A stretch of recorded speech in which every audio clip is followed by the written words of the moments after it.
오늘 제가 수업할 내용은 이 책 중에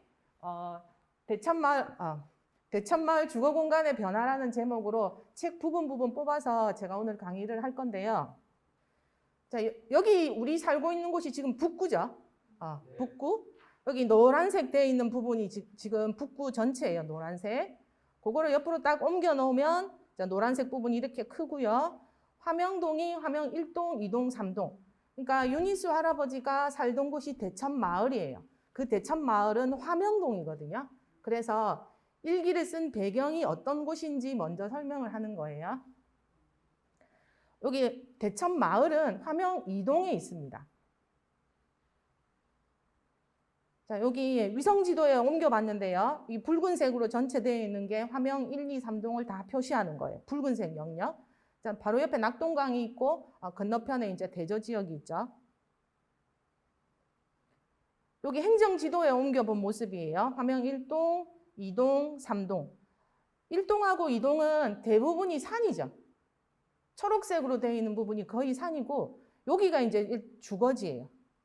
이쪽 부분으로. 그죠? 화명 3동은 주거지가 많죠. 1동하고 2동은 금정산을 많이 끼고 있다. 땅은 넓어도. 그죠? 여기는 1954년의 위성사진이에요.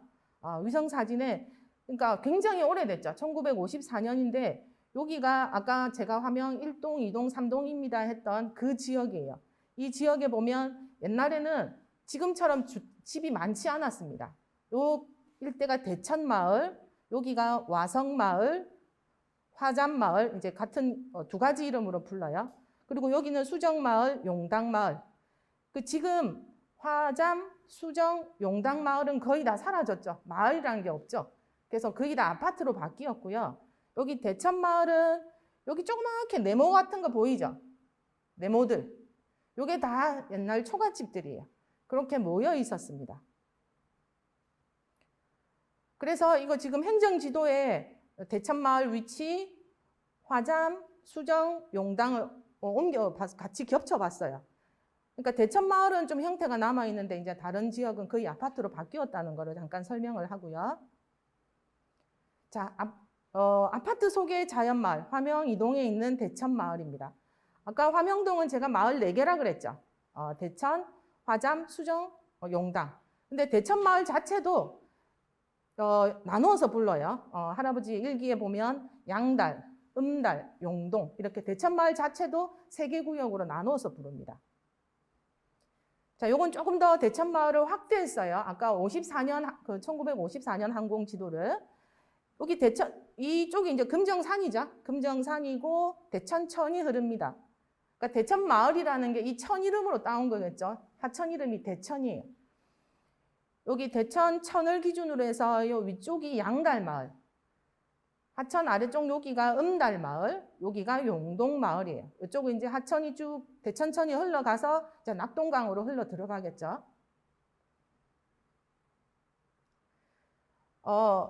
그 1970년대 화명동은 자료를 찾아보니까 거의 그냥 농촌이에요. 농사 짓는, 논농사, 밭농사 짓는 농촌이고 한 2,000여 명이 살고 한 370가구 정도가 있어요. 1969년에 할아버지가 쓴 일기를 한번 잠깐 볼게요. 제가 일기 표시는 이런 식으로 했는데요. 1969년에 7월 19일 할아버지는 연도, 일, 월, 그 다음에 여기 음대 있죠. 음력으로 몇 월 며칠이다를 꼭 써요. 옛날에는 음력을 굉장히 중시했거든요. 그거를. 그리고 무슨 요일이다. 그리고 날씨도 썼어요. 한번 여러분 그거 지금 화면 다 보이시죠? 한자가 있어서 제가 빨간 글자로 써놨는데 보일까요, 여러분? 네, 한번 읽어볼래요? 대천불악 상반기 보리수조 할당을 하기 위하여 반장위원회의를 개최한다. 농가 호수 101호에 384승, 그죠? 비농가 40호에 4,000원 징수하기로 한다. 제가 이제 2권에 몇 쪽에 있다고 표시를 해놨는데 나중에 이제 관심 있는 학생은 한번 펼쳐보면 되고요. 여기 보면 농촌마을이라고 그랬는데 여기 농가가 101호, 101가구가 있었고 농사 안 짓는 가구가 40호가 있네, 그죠? 그래서 농사 안 짓는 데는 돈으로 받았고 농사 짓는 곳은 보리로 뭐 받는 이렇게 마을에서 뭘 하는 행위가 있어요. 그래서 보면 101호와 농사 안 짓는 40호니까 대천 마을에는 141가구가 살았던 거죠. 아까 제가 화명동은 370가구 정도가 산다 그랬죠. 그러니까 대천 마을에 많은 가구가 살고 아까 와서 수정, 용당 마을에 나머지 가구가 살고 있었던 겁니다. 그러니까 화명동의 4개 마을 중에 대천 마을이 가장 컸다는 거죠. 거기에 이제 할아버지가 농사를 지으면서 살아왔던 얘기를 일기에 남긴 겁니다. 자, 여기 위성사진 요거는 화명 이동 쪽이에요. 화명 이동만 봤는데 아까 제가 얘기한 대로 화명 이동에 산이 면적은 넓다 그랬죠. 근데 산이 많아. 그죠? 여기만 주거지가 있고요. 여기 다음 사진을 보면 아까 양달, 음달, 용동 있다 그랬죠? 여기 아까 54년 그 초가집 있는 항공사진 본 거 기억을 하면서 보면 70년대 되면 여기 정수장이 생겨요. 그리고 역시 옆에 변전소가 생깁니다. 그리고 난 다음에 87년에는 이제 주택 재개발하는 그런 개발이 들어가면서 87년에 여기에 학교와 아파트와 단독주택이 들어와요. 그리고 90년대 되면 마을 주위로 이렇게 아파트가 들어섭니다. 그러니까 대천마을은 남아있지만 변전소, 정수장 생기고 주변으로 아파트들이 뚝 둘러싸죠. 그러니까 마을은 지금 이 상태에서는 90년대까지는 마을은 남아있는 모습입니다. 여기 금정산의 장사바위에서 본 사진이에요. 대천마을 멀리서 보이는데 여기 변전소, 정수장 보이고 아파트 하나도 없죠. 아파트 하나도 없고 그 다음에 여기 2012년에 보면 아파트 엄청 생겼죠. 그리고 여기 다리도 생겼다 그죠? 우리 지금 다니는 대동 화명대교가 생겼어요. 그러니까 얼마나 많이 변했나 이 사진을 보면 비교가 되죠. 아파트가 그만큼 많이 들어섰다는 겁니다.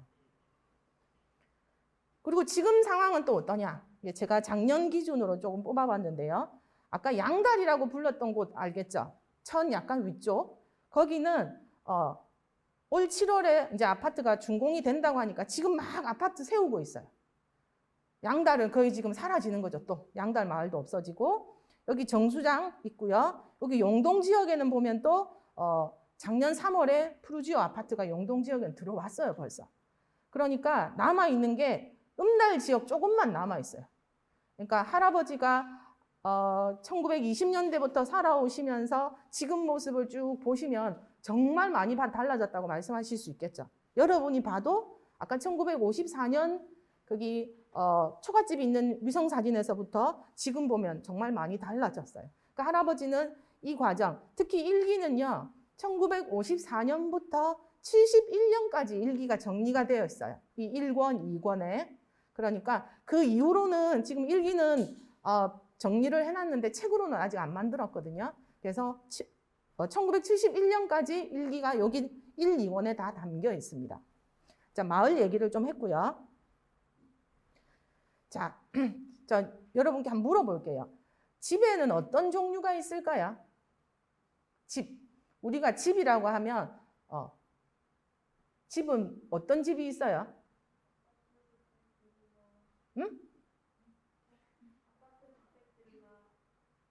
제일 흔한 게 아파트. 또 집, 아파트 말고 또 뭐 있어요? 여러분 아파트 이렇게 부르는 거 말고 집이라고 부를 때. 초가집. 또 주택이니까 조금 이렇게 구체적으로 아파트처럼.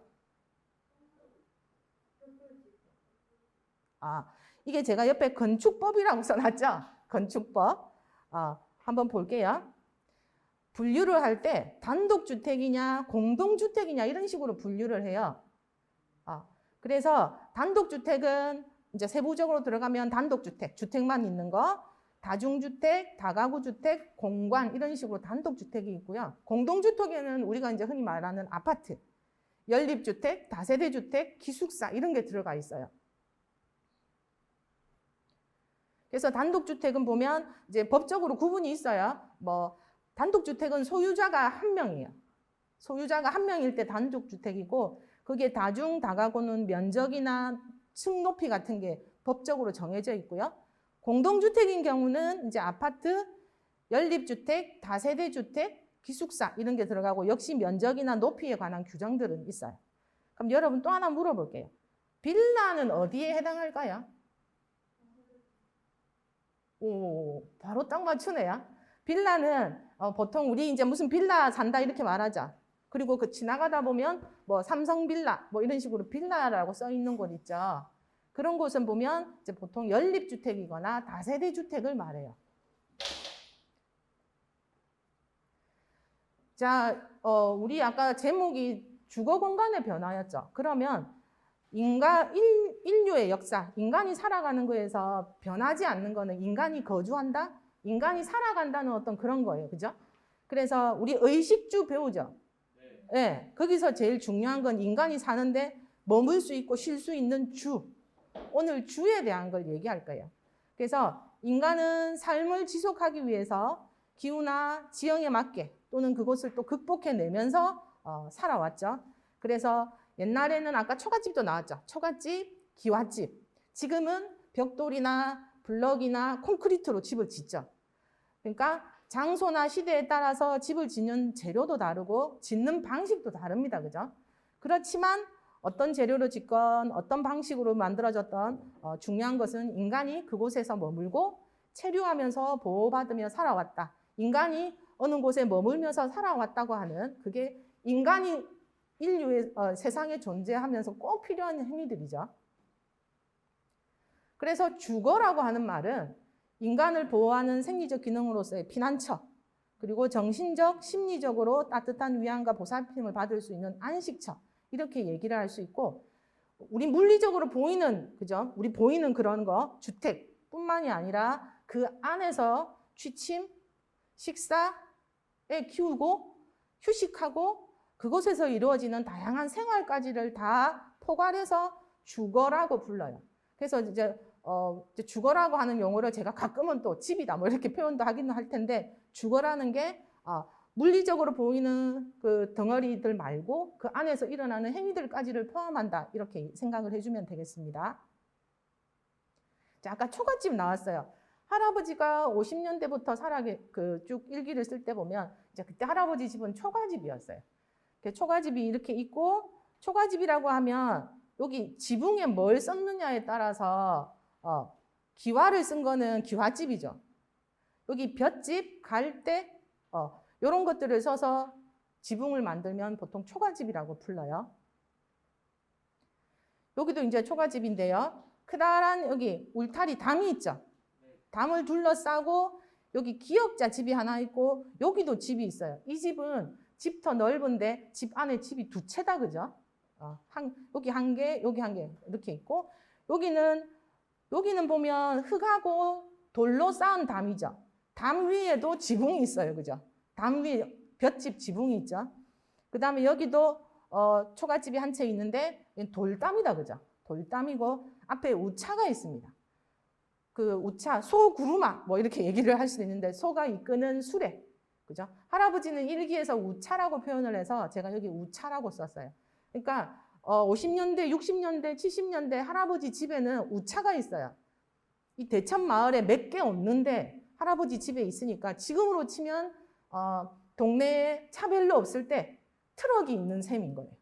차 별로 없을 때. 그러니까 트럭이 아주 짐 옮기는데 좋잖아, 그죠? 그러니까 우차가 그런 역할을 했어요. 동네 몇 대 없을 때.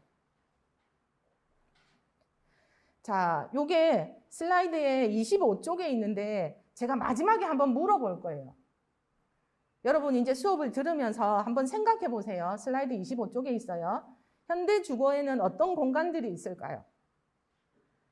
전통 주거와 비교했을 때 사라진 것은 무엇이고 또 새로 생긴 것은 무엇일까요? 그 다음에 전통 주거와 현대 주거의 그래서 차이점은 무엇일까요? 요거를 수업 저 끝부분에 제가 다시 질문을 한번 할게요.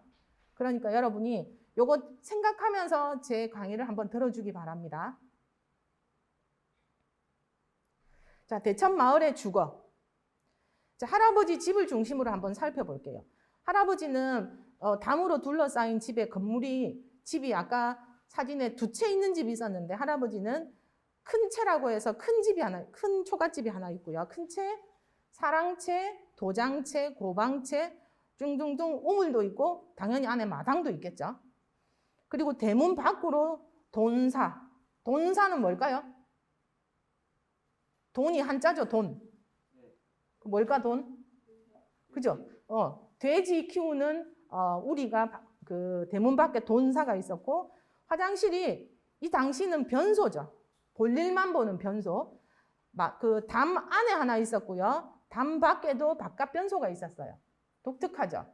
바깥의 변소는 길 가다가 급하게 볼일 보고 싶은 사람이 아무나 들어가도 되는 바깥 변소가 있는 거예요. 왜 바깥 변소가 있는지 궁금하지 않나요? 안 궁금해요? 왜 바깥에 변소를 만들었을까? 그리고 변소 옆에는 할아버지 우차 가지고 있다 그랬죠. 그러니까 우차 보관소도 밖에 하나 만들어 놨어요. 그러니까 지금으로 치면 트럭 주차장 그 보호할 수 있는 지붕도 있는 그런 형태로 우차 보관소도 만들어 있어요. 그리고 큰 채는 네 칸이라고 했는데 네 칸, 그 칸의 의미가 뭐냐면 부엌, 방, 대청마루, 방 이렇게 네 개로 나뉘죠. 그걸 네 칸이라고 불러요.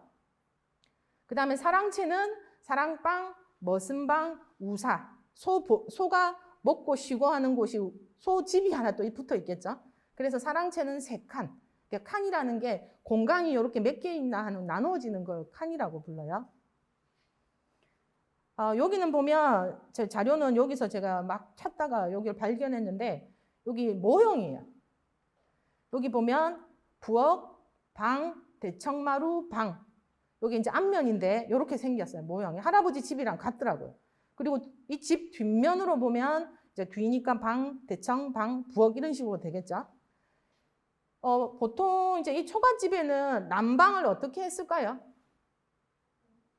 난방을. 나무로 불 떼는 거. 그죠? 아궁이. 여러분 왜 실제로 요즘은 좀 보기는 어려운데 TV 같은 데서 가끔 나오죠. 아궁이에 불 떼서 안에 방바닥 난방하는 거. 그런 식으로 쓰잖아요. 그러니까 여기 보면 부엌이니까 당연히 부엌에 아궁이가 있어서 요 방은 부엌에서 아궁이로 불 떼서 방을 데웠겠죠. 그럼 여기 가에 있는 방은 아궁이가 어디 있었을까요? 요 방은 이제 뒷면은 여기죠. 이 방의 경우는 부엌도 없고 옆에 아궁이 없을 때 이거는 요 옆에 있어요. 옆에 나무 불 뗄 수 있는 걸 만들어서 이제 방은 난방을 그런 식으로 했어요. 자, 한옥. 제가 한옥은 지금 기와집이나 초가집을 지금 한옥으로 표현을 할게요. 우리나라 한옥의 특징은 제일 큰 특징은 특히 남쪽 지역은 마루예요. 그리고 우리 남방 문화가 온돌이라 아까 불 떼는 거 아궁이 얘기했었죠. 제일 큰 게 두 가지예요. 마루와 남방 문화. 여기 먼저 아래쪽을 보면 우리나라는 사계절이 뚜렷하고 고온, 온도가 높죠. 한자 표현인데 온도가 높고 습기가 많아요. 그렇기 때문에 고온 다습한 여름, 그 다음에 추운 겨울이 있기 때문에 고온 다습을 위해서 그걸 피하기 위해서 마루를 만들었고 그 다음에 겨울에는 춥잖아, 그죠? 추울 때는 이제 온돌, 구두를 이용해서 그렇게 하는 구조로 두 가지가 돼요. 그러니까 마루 문화와 남방 문화를 다 가지고 있는 거예요, 우리는. 그래서 여름철에는 대청마루, 뭐 누마루, 쪽마루, 툇마루 이렇게 표현을 하는데 마루가 있어서 좀 시원하게 밖에서 생활을 할 수 있었고 그 다음에 가을부터 겨울 이렇게 쭉 봄까지는 이제 온돌, 구들, 아궁이 불 떼는 걸로 해서 난방을 하는 그런 식의 두 가지 문화를 우리 한옥은 가지고 있어요. 우리 지금 마루 있나요? 마루 없죠? 난방은 해요? 그죠? 요즘 난방은 뭐로 하나요? 그 보일러. 그럼 연료는 뭐예요? 연료. 보일러 떼는데 그게 연료는 뭐로 공급을 하던가요? 보통 아파트는 도시가스가 들어오죠. 도시가스가 들어오고 그 다음에 단독주택인 경우는 기름 보일러. 그 다음에 전기 보일러. 물로 움직이는데 물을 데우는 연료가 가스이기도 하고 기름으로 하기도 하고 그죠? 그런 식으로 하죠. 옛날에는 거의 나무, 불태울 수 있는 그런 종류로 아궁이를 통해서 난방을 했던 겁니다. 자, 여기가 대청. 마루에, 그죠? 방과 방 사이에 보통 마루를 두죠. 그 다음에 쪽마루, 툇마루 이렇게 이제 여러 구분이 있는데, 툇마루는 기둥이 있을 때 툇마루라 그러고요. 기둥이 없이 이렇게 만들어 놓은 거는 쪽마루라고 표현을 해요. 뭐 크게 중요한 얘기는 아니고, 자, 마루 구분. 마루가 있었다. 여름에 마루에 앉아 있으면 밤에도 시원했겠죠. 앞뒤로 트여 있잖아, 그죠? 트여 있는데, 나중에 나오겠지만 할아버지 집은 여름에는 트여 있고 거기에 문을 달아요. 문을 달아서 겨울에는 마루를 문 달아서 닫아 놓기도 했어요. 그럼 덜 춥겠죠, 겨울에는. 자, 그런 식으로 이용을 했어요. 우리가 온돌 문화를 언제부터 했냐면 굉장히 오래됐어요. 우리가 온돌을 사용한 거는 이제 고구려 이전부터 있었는데 증명할 수 있는 게 고구려 벽화예요. 고구려 벽화에 보면 여기 어떤 아름다운 여인께서 여기 아궁이 있죠. 여기도 사람 한 명 있죠. 이 사람이 불을 막 떼고 있죠. 불 떼고 그 위에 솥에 음식을 하고 있는 이게 고구려 벽화에 요 그림이 나와요. 그 이전부터 문화가 있었는데 확인할 수 있는 건 이제 고구려 벽화인 거죠. 온도를 이때도 사용했다는 겁니다. 그리고 이제 사진들을 보면 이제 이런 거 우리 많이 그 TV 같은 데서 보죠. 실제로 보기는 어려워도 아궁이 불을 떼고 위에 가마솥이 있고 여기를 이제 부뚜막이라고 하고 여기 그릇들을 여기 선반 만들어서 올려놓기도 하고 지금은 우리 다 싱크대다, 그죠? 싱크대인데 옛날에는 이런 식으로 사용을 했어요. 여기도 보면 아궁이에 가마솥 걸어서 여기 나무로 불을 떼서 하면 그 불로 가마솥에 음식이나 밥을 하고 그 나무를 약간 더 안으로 밀어 넣으면 방 안을 데워주는 역할을 하는 거예요. 한옥의 구조, 지금 이 기와집인데요. 초가집이나 기와집이나 부르는 용어는 같아요. 쭉 한번 보면 제가 용마루 있죠. 여기 그 제일 위에 수평으로 길게 되어 있는 이 부분을 용마루라고 불러요. 용마루. 그리고 여기 석가래, 지붕에 여기 나중에 기와를 얹건 그 초가 그 볏짚을 이어서 위에 얹건 위에 이제 그 얹을 때 나무로 이렇게 구조물 만든 게 석가래예요. 석가래 이렇게 수평으로 된 이 부분을 이제 용마루라 부른다. 왜냐하면 뒤에 용마루 용어가 나와서 미리 한번 설명을 합니다. 근데 집을 지으려면 맨 처음에 이제 기둥을 세우겠죠. 기둥을 세우고 기둥은 수직재죠. 수직으로 되는 거니까 기둥 세워서 연결하는 수평 연결 부재를 또 만들겠죠. 그래서 연결해서 이렇게 나무로 엮어서 위에 이제 석가래를 나무로 또 얹습니다. 그러니까 옛날에는 지금은 철근이 있죠. 그 다음에 H빔 같은 철골 부재가 있죠. 그런 것들을 사용하지만 옛날에는 그렇게 발전하지 않았을 때예요. 철 제품이. 그러니까 굵은 나무, 가는 나무 그런 것들을 사용해서 집을 지었습니다. 그래서 나무로 기둥도 만들고 여기 수평재를 보라고 부르거든요. 그 다음에 석가래 이런 걸 다 나무를 사용했어요. 석가래 위에다가 또 얇은 나무들을 깔고 여기 알매흙이라고 적어놨죠. 그 위에 흙을 깔아요. 위에 흙을 깐 다음에 그 볕단 있죠. 볕단을 엮어서 이제 이렇게 이어지게 됩니다. 지붕을 덮게 되는 형태죠. 볕단을 이렇게 지붕에 덮을 수 있도록 있는 걸 이어서 만든 요거를 이영이라고 불러요. 이영. 요거도 이제 뒤에 할아버지가 용어가 나와서 제가 또 써놨어요. 이영. 벽은 또 어떻게 했냐? 얇은 나무 아니면 대나무를 잘게 잘라서 벽에 이렇게 기본 뼈대를 만들고 그 다음에 흙을 발라요. 그래서 흙벽이에요. 흙벽. 안에 뼈대는 얇은 나무가 있는 흙벽이고 그런 식으로 해서 자 창문도 만들고 여기 흙벽 이런 식으로 집을 만들어요. 그러니까 이 구조는 기와집이나 초가집이나 거의 같아요. 같은 형태로 이어지는데 차이가 뭐냐면 기와가 가볍겠어요? 볕단으로 이은 그 초가 지붕이 가볍겠어요? 볕단이 되게 가볍죠. 그러니까 아까 지붕에 석가래 만들 때 초가집 석가래는 그렇게 많이 안 해요. 근데 기와는 무겁기 때문에 석가래를 더 두껍고 촘촘하게 석가래를 설치하게 되는 거죠. 자, 이렇게 농촌이라고 했죠. 그러니까 할아버지는 어떤 식으로 생활을 했냐면 여기에 그 벼가 자라기 위해서 맨 처음에 씨를 뿌리겠죠. 씨를 뿌려서 이렇게 보호를 합니다. 보호를 해서 이런 식으로 싹을 만들어요. 아까 비닐하우스 씌운 거 있잖아요. 싹을 만들어서 모내기를 합니다. 할아버지는 농부니까 일기에 전부 그런 얘기예요. 그게 제일 많아요. 농사 짓는 얘기가 제일 많거든요. 모내기를 하고 벼도 꽃이 펴요. 꽃이 펴야 열매가 맺어서 우리가 쌀을 먹는 거죠. 꽃이 피고 그게 연글어서 이제 벼가 되죠. 그러고 나면 옛날에는 낫으로 비어서 기계가 없으니까 손으로 일일이 낫으로 비어서 그 벼를 모아서 여기도 소가 나오죠. 우차로 실어서 탈곡기라는 곳으로 이용을 해서 쌀을 떼내죠. 떼내서 쌀만 보관하고 여기 남은 이제 벼 줄기랑 이런 거는 초가 지붕도 있고 불 뗄 때도 쓰고 아궁이에 불이 잘 타니까 뭐 그런 식으로 여러 가지 이용을 했어요. 자, 할아버지 특징은 뭐냐면 제가 할아버지가 농부라고 했잖아요. 농부니까 그거 농사 지은 걸 보관할 수 있는 창고가 많아요, 집에. 도장채, 고방채, 뒤채. 할아버지는 곡물, 농기구 보관하는 창고가 많다. 그리고 독특한 게 아까 우차 보관하는 보관소가 있다고 했죠.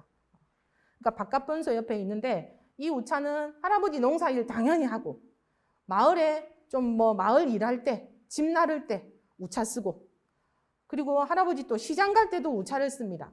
여기 사람들은 자기가 밭에서 배추나 무를 수확을 하면 할아버지 우차를 빌려서 할아버지 우차에 실어서 구포장에 가요.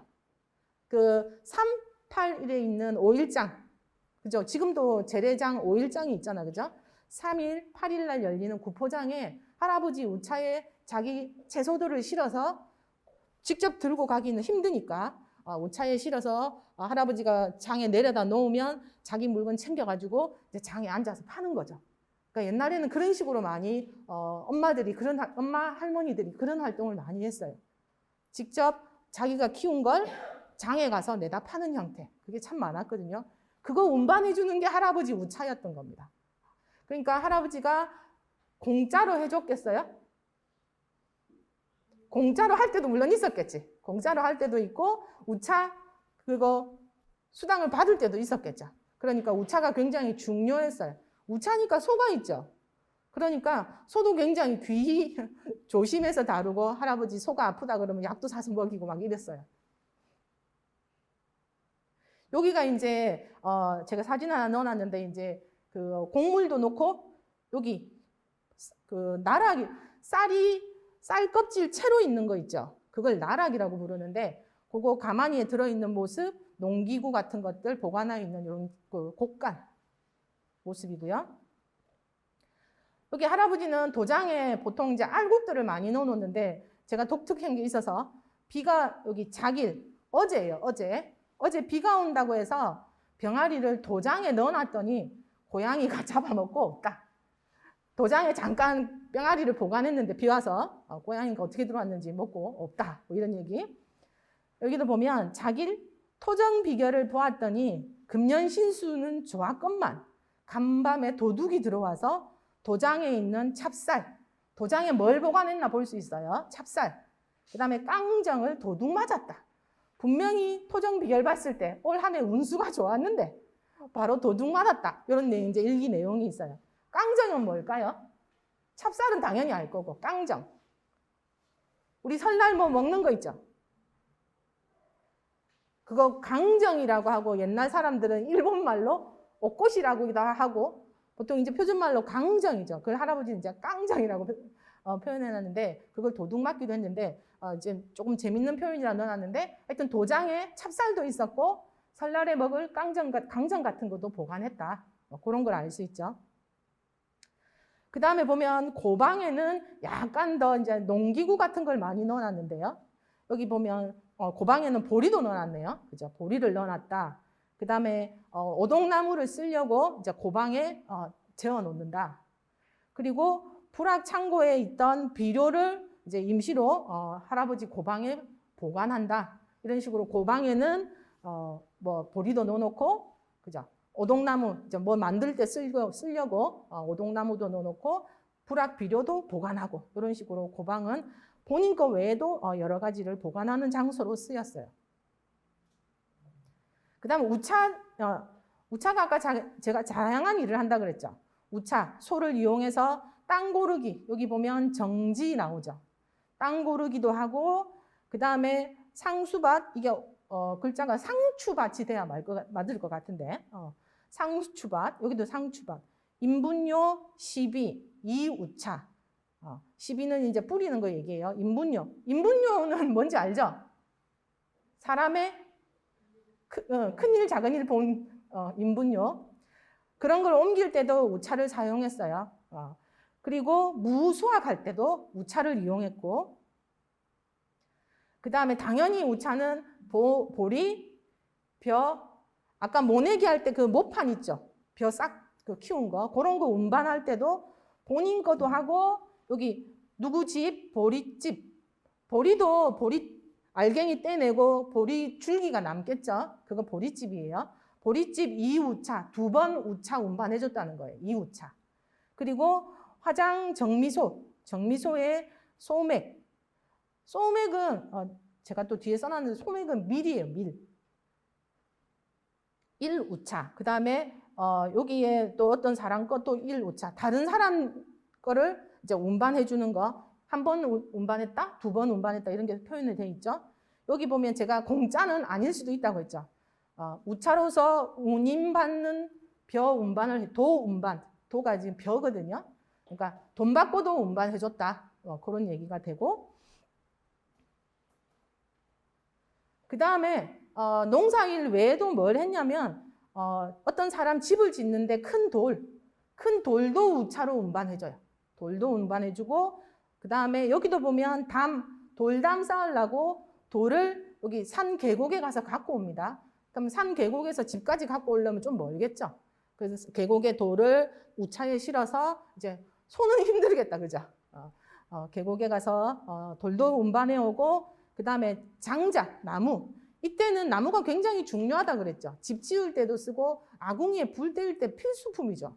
그러니까 나무가 구포장에 산에 이제 나무를 할 수 있는 무조건 아무나 할 수 있는 건 아니에요.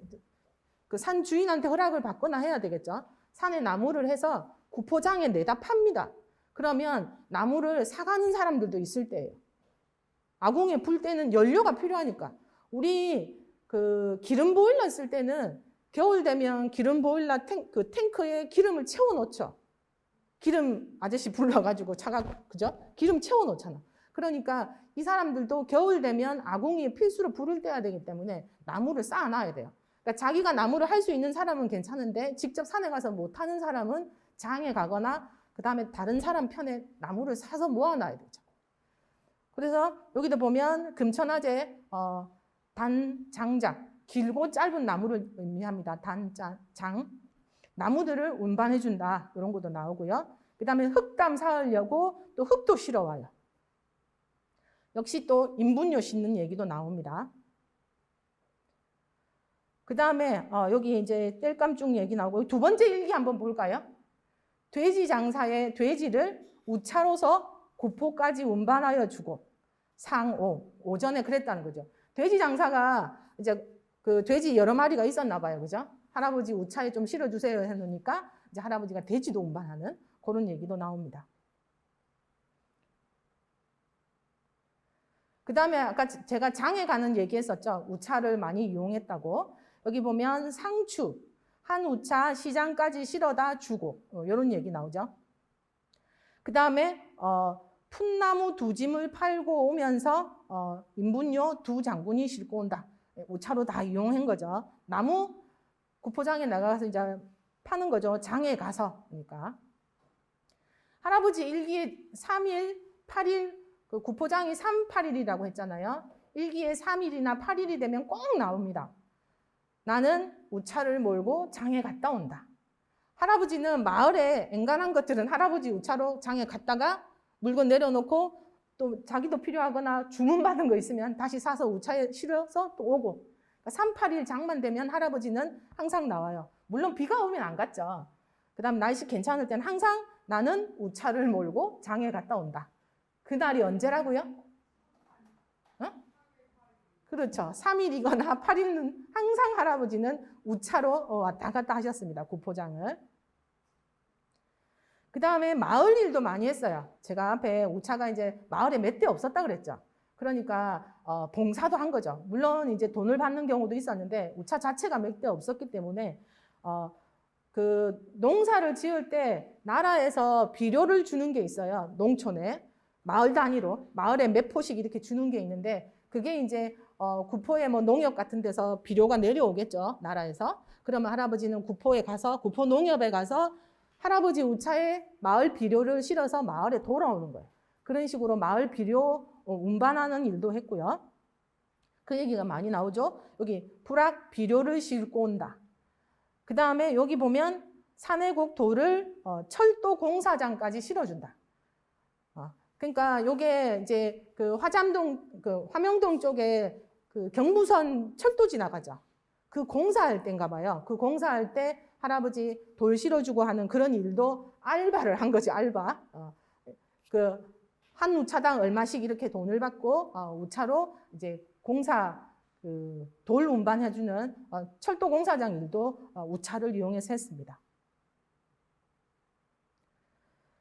제가 아까 질문 그거 25쪽에 질문 얘기했었죠. 할아버지 그거 연관시켜서 좀 생각을 해보면 주거의 다양한 용도. 여기 지금 할아버지는 방 있죠. 방. 그 다음에 대청마루 있고 마당이 있어요. 물론 부엌도 있고 막 한데 제가 요 세 가지 중심으로 한번 볼게요. 다양한 용도라고 했어요. 그럼 여러분 방에서는 뭐 해요? 자요. 그죠? 자요. 또? 뭐 하고 놀아요? 공부해요. 그쵸? 공부도 하고. 맞아. 학생이니까 제일 중요한 건 자. 공부도 하고 놀고. 그죠? 휴식도 하고. 그죠? 방은 그렇게 하죠. 그러면 할아버지가 50년대, 60년대 살았을 때는 방에서 뭘 했을까? 네, 당연히 자죠. 제일 중요한 게 방은 자는 거예요.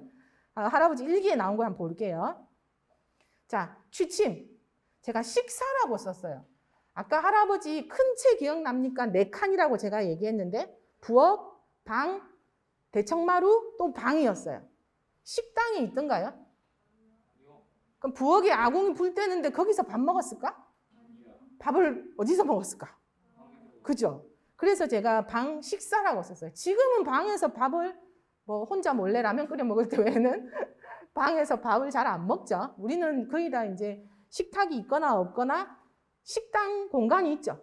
식당이라고 하는 공간, 그죠? 부엌 옆에 지금은 다 그렇게 돼 있죠. 아니면 거실에서 먹을 수는 있겠다, 그죠? 근데 옛날에는 식당이라는 밥 먹는 공간이 없었기 때문에 여름에는 대청마루에서 먹을 수 있겠죠, 그죠? 여름엔 시원하니까. 근데 겨울에는 방에서 먹었겠죠. 아궁이 불 때는 그 부엌에서는 못 먹잖아, 그죠? 그리고 그 아궁이는 이 당시에는 바닥이 흙이에요. 부엌은. 그렇기 때문에 이때는 방에 자요. 제일 중요한 거 자요. 밥도 먹어요. 그 외에 뭐 했을까? 이제 아까 여러분 얘기한 것도 나옵니다. 자, 일기를 예로 쭉 보면요. 아팠어요. 당연히 아프니까 이제 방에서 쉬죠. 몸이 힘들어. 그래서 방에서 쉬는 거, 아플 때 쉬는 거, 아파서 쉬는 거죠. 그 다음에는 낮잠 잔다. 이것도 자는 거다, 그죠? 이제 놀아요. 할아버지 책도 봐요. 그리고 톨스토이의 무슨 책을 읽고 감상문도 막 써놨어요. 일기에 보면. 그러니까 농부라고 아무것도 그런 거 안 읽는 거 아니고 책도 읽어요. 그러니까 이제 방에서 이런 일도 했어요, 그죠? 쉰다. 그 다음에 또 뭐가 있을까요? 새끼 구웠어요, 방에서. 방에서 보면 주로 이제 방에서 새끼 꾼다. 새끼가 뭔지 알죠? 볏짚 이렇게 꼬아가지고 줄로 만드는 거 있잖아. 예, 새끼줄 아마 여러분 봤을 텐데 방에서 그걸 해요. 이제 여름에는 밖에서 했을 수도 있겠죠. 이제 겨울에 추수 끝나고 볏짚이 많이 생기면 밖엔 추우니까 그걸 방에 들고 와서 새끼 꼬는 일을 많이 합니다. 이 새끼 꼬는 거는 왜 또 하느냐? 다음 농사 일 할 때도 많이 필요하고요. 초가 지붕 이을 때도 새끼줄이 많이 필요했거든요. 그래서 시간만 되면 새끼줄을 꼬거나 하는 일들을 많이 해요. 겨울엔 또 농사를 좀 덜 짓고 쉬는 때잖아, 그죠? 그러니까 주로 할아버지 안방에서 안 하고요. 머슴 방에서 자기 방에서는 안 하고 머슴 방에서 이제 새끼 꼬는 일을 많이 합니다. 그리고 할아버지가 이제 26년에 태어나셨으니까 56년이면 30살 됐겠죠? 그 다음에 66년쯤 되면 이제 40살이 되고 나이가 되면서 마을에 일을 많이 해요. 마을의 청년인 거죠. 마을 일을 많이 하거든요. 그래서 마을에 기와 공장이 있었어요. 기와 찍어내는 공장. 기와 공장 장부 정리한다. 방에서 일도 했어요. 여기 서재나 뭐 그런 공간이 없잖아, 그죠? 할아버지 집에는. 그러니까 마을 방에서 이런 일도 한 거죠. 그 다음에 불악 정기총회. 마을을 옛날에는 불악이라고 불렀어요. 그래서 할아버지 일기에는 대천불악 이런 식으로 나와요. 불악. 정기총회 대비해서 회계 보고서 차도를 그린다. 차트 있죠? 차트. 우리 요즘은 엑셀로 그래프 딱 그리면 되죠. 엑셀로 작업을 하면 되는데 할아버지는 그거를 자대고 이쁘게 색칠하면서 이제 차트를 그리는 거죠. 요런 마을 장부 만드는 거, 마을 회계 보고서 만드는 일, 이런 것도 역시 마을 일을 방에서 했습니다. 용도가 방에서 지금 여러 개 나왔다, 그죠? 그 다음에 또 뭐 했냐면, 이것도 좀 약간 독특해서 나왔는데, 선인장을 화단에 있던 거 겨울 되니까 선인장 얼어 죽을까봐 파서 방에 들른다. 그 다음에 고구마 모종. 봄 되면 고구마 싸고 올라온 거 우리 심잖아, 그죠? 아마 여러분 그런 거 본 적 있을 텐데, 고구마 모종을 방에서 이제 싹을 틔운다. 그 다음에 머슴방에 메주도 단다. 역시 또 머슴방에서 합니다. 그죠? 메주는 냄새나서 자기 쓰는 안방에 안 하시고 이런 식으로 방에는 이제 물건들을 보관하기도 했습니다. 그러니까 이렇게 특별히 이제 보관할 수 있는 장소가 없을 때는 방을 또 이용한 거죠. 그래서 이제 정리를 해보면요. 당연히 작고 식당이 없었기 때문에 방에서 같이 밥을 먹었고, 그 다음에 아까 아파서 쉬고 낮잠도 자고 책도 보고 마을 일도 했고, 그죠? 그 다음에 아까 그 선인장이나 메주 같은 거 보관도 하고, 조금 뒤에 이제 모임 접객을 위한 공간도 이제 조금 뒤에 얘기할 텐데, 지금 방이라는 게 지금 우리 방이라 생각하는 거하고 조금 다르죠. 옛날의 방은 참 다양하게 했어요. 왜냐하면 공간이 여기는 뭐만 해, 여기는 뭐만 해 구분이 없어요. 그래서 방은 아주 다양한 용도로 사용되었다. 그러면 이때 제가 여기 모임 접객했는데 손님이 오면 어떡할까요? 친척이 오면. 여름에는 마루에서 모여서 앉아서 얘기해도 됐을 거예요. 그죠? 그럼 역시 겨울은 또 친척이 오면 마루에 앉혀놓을 수 없잖아. 또 방에 들어와야죠. 그러니까 방에서 중요한 손님이 오면 이제 할아버지 주무시는 안방에 손님을 모셨겠죠. 방은 손님 접대도 한 거예요. 친척도 자고 갈 수도 있겠죠. 그죠? 손님 방 따로 없잖아, 그죠? 그러니까 이때 방은 아주 다양한 용도였다. 그래서 잠을 잘 때는 당연히 할아버지 할머니 방이니까 이제 주무실 때는 두 분이 주무시잖아, 그죠? 뭐 친척이 없을 때는 보통은 두 분이 주무시니까 그때는 개인적인 공간이죠. 그렇지만 같이 아침밥을 먹는다 할 때는 자녀들 다 안방에서 같이 먹겠죠. 그죠? 그 상 들고 와서 같이 밥을 먹으니까 개인 공간이기도 하면서 이제 같이 쓰는 공유 공간이 되는 거, 방이. 그래서 우리나라 전통 주거에서는 할아버지뿐만이 아니에요. 옛날에 기와집, 초가집은 부엌도 없고 손님 방 접대실도 없고 따로 그런 게 없었기 때문에 방이 다양한 용도로 사용이 되었습니다. 대청마루가 있었죠, 할아버지 집에. 근데 할아버지 집은 대청마루가 원래는 앞, 뒤가 트여 있는데 할아버지는 문을 달았다고 했어요. 아주 지혜로운 거죠. 그래야 겨울에 덜 춥겠죠, 문을 달면. 할아버지는 앞뒤가 개방된 형태가 아니라 벽과 문이 있는 구조였고요. 여름은 당연히 열어놓으면 바람이 잘 통하겠죠. 겨울에는 닫아서 바람이 좀 덜 들어오게. 근데 바닥이 차니까 오래 못 있겠죠. 그리고 선반 형태의 장방이라고 표현을 하셨는데, 그 대청마루 옆에는 이제 물건 넣어놓을 수 있는 공간도 만들어 놓았어요. 그래서 수납 공간, 물건 넣는 공간도 있고. 그리고 여름에는 대청마루를 많이 활용할 수 있죠. 방의 기능을 분담하는 거예요. 휴식을 마루에서도 할 수도 있고, 잠도 여름에 더우면 마루에서 자면 좋겠죠. 여름에는 취침, 밥도 마루에서 먹고, 작업이나 모임, 손님 올 때 마루도 많이 활용할 수 있어요, 여름은. 당연히 또 이제 할아버지는 장손 집안이에요. 제사가 많았겠죠. 제사는 당연히 또 마루에서 많이 지내는 곳이었습니다. 그래서 대청마루는 보면 계절이나 때에 따라서 또 융통성 있게 외부 공간과 연계성을 가지면서 이제 아주 개방적으로 대청마루를 사용을 했습니다. 여기 보면 청방, 여기 구두를 놓진 않았지만 대청에 문 달았다고 했죠. 그래서 할아버지는 그걸 청방이라고 표현해요. 석회 벽을 칠한다. 그 다음에 대청마루의 수납공간, 장방 수리한다. 이런 표현들이 나옵니다. 그 다음에 제가 아까 모임, 회의, 손님 올 때 어떻게 하냐 그런 얘기 했는데 할아버지가 마을에 그 일을 많이 하셨다 그랬죠. 그리고 장손이라 그랬죠. 손님들, 친척들 많이 와요. 그래서 각종 계모임이나 문중회의, 그 집안 문중 있죠. 할아버지가 파평윤씨예요. 파평윤씨 문중이 있죠, 문중. 반상회, 친목계 이런 거, 그 다음에 친척이나 친구, 마을 주민, 그리고 공무원, 국토개발추진위원, 읍 직원, 학교 선생님 이런 분들 올 때 또 식사를 대접하거나 잠깐 쉬어 가실 때 접객하는 행위 자체가 이제 많이 나오는데 이걸 어떻게 식으로 표현하냐면 우리 집에서 개최한다. 우리 집에서 한다. 우리 집에서 와서 같이 유숙한다. 주 식사, 점심 식사를 우리 집에서 한다. 이제 우리 집이라고 많이 표현되어 있어요. 그러니까 여기서 우리 집은 아마 안방, 방이었거나 여름이면 마루였겠죠. 그죠? 방과 마루가 아주 다양한 용도로 활용이 되었다는 것입니다. 그러면 다음 마당까지 할게요. 할아버지는 집이 큰 채, 작은 채, 도장채 집이 안에 담 안으로 많았어요. 그죠? 그러면 그 사이에 이제 안쪽에 마당이 있겠죠. 마당. 그럼 마당은 뭘 했느냐? 마당은 농사일도 많이 하는 곳이에요. 주로 이제 타작을 하거나 곡식을 말리거나 하는 일을 마당에서 했어요. 제가 아까 소맥은 밀이라고 했죠. 소맥. 그 술 종류 섞는 소맥 말고 소맥은 할아버지 소맥은 밀이에요. 밀. 소맥 타작을 하려고 이제 그 타작용 마당을 정리한다 이런 얘기가 있고 여기 이제 마령서라고 나오는데 마령서는 감자를 뜻해요. 감자를 이제 심기 전에 썩을 뻔했다. 집에 와서 마당에서 말린다, 넣는다. 이런 일을 이제 마당에서 했어요. 자, 이어서 이제 주거 환경이에요. 지금은 이제 물, 상수도, 우리 수도꼭지 틀면 부엌이든 화장실이든 물이 쉽게 나오죠.